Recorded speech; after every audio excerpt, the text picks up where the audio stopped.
la nouvelle Mazda 6 2014, le constructeur japonais a réuni un nombre impressionnant de dispositifs de sécurité qui se nomment Eye Active Sense. Pour avoir accès à ces équipements, il faut choisir le groupe technologie qui est offert en option sur la version GT, donc le modèle le plus haut de gamme. Mais avec tous ces ajouts, le prix de la Mazda 6 est encore en dessous de la barre des 35 000 $, ce qui est relativement peu pour avoir accès à toutes ces technologies-là. Faisons ensemble un survol des 8 fonctions de Eye Active Sense.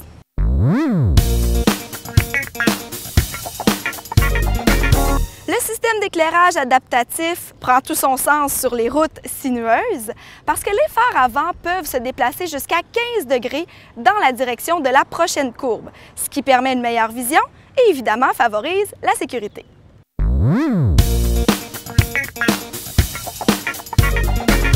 Le système de commande des feux de route permet de maximiser l'utilisation des feux de route, communément appelés les hautes. On peut les laisser activés en tout temps, étant donné que la voiture, si elle détecte un véhicule à l'avant ou en direction opposée, va automatiquement passer au feu de croisement.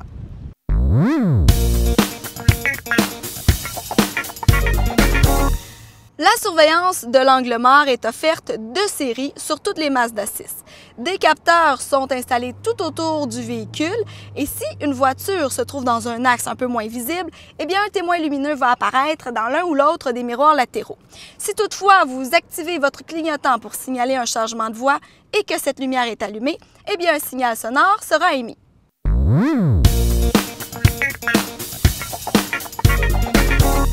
Reculer dans un stationnement, c'est pas toujours évident. C'est ici que l'alerte de trafic transversal arrière entre en jeu. Des capteurs situés à l'arrière et sur les côtés vous indiquent si le chemin est obstrué. Si c'est le cas, eh bien un signal sonore et visuel vous avertira.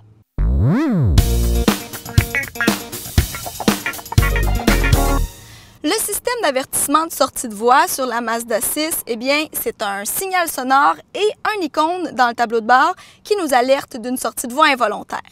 Si jamais vous ne voulez pas utiliser cette fonction et que vous l'avez désactivée lors de votre dernière utilisation, eh bien, au démarrage de la voiture, l'auto va se rappeler que vous ne voulez pas l'utiliser et la mettra pas en fonction.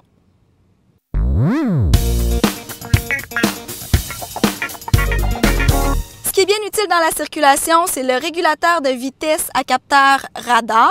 Alors, selon votre vitesse désirée, la voiture peut freiner ou réaccélérer s'il y a des voitures devant vous. Vous pouvez aussi sélectionner la distance, plus ou moins rapprochée, à partir de laquelle le véhicule commencera à freiner.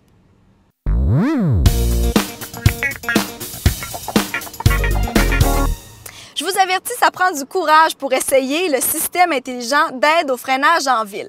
Mais je l'ai fait pour vous et je vous confirme que ça fonctionne. Quand vous vous approchez d'un obstacle, eh bien, la voiture va freiner pour vous en émettant un signal sonore et un avertissement dans le tableau de bord. Par contre, j'ai fait le même exercice, mais en freinant légèrement, mais pas assez pour m'immobiliser avant l'obstacle, et le système n'est pas entré en fonction. Alors, c'est un système qui fonctionne bien quand un obstacle arrive subitement et qu'on s'en attend pas et qu'on n'appuie pas du tout sur les freins. Là, le véhicule prend notre sécurité en charge.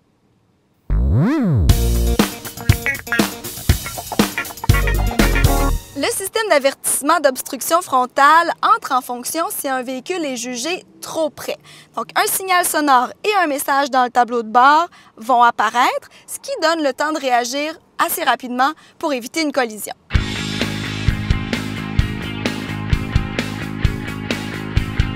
Comme vous le constatez, Mazda impressionne avec tous ces éléments de sécurité. Si on compare à d'autres marques plus haut de gamme comme Acura, Audi ou même BMW, on n'arrive pas à retrouver un regroupement de tous les éléments de sécurité. Alors sur ce plan, Mazda se démarque.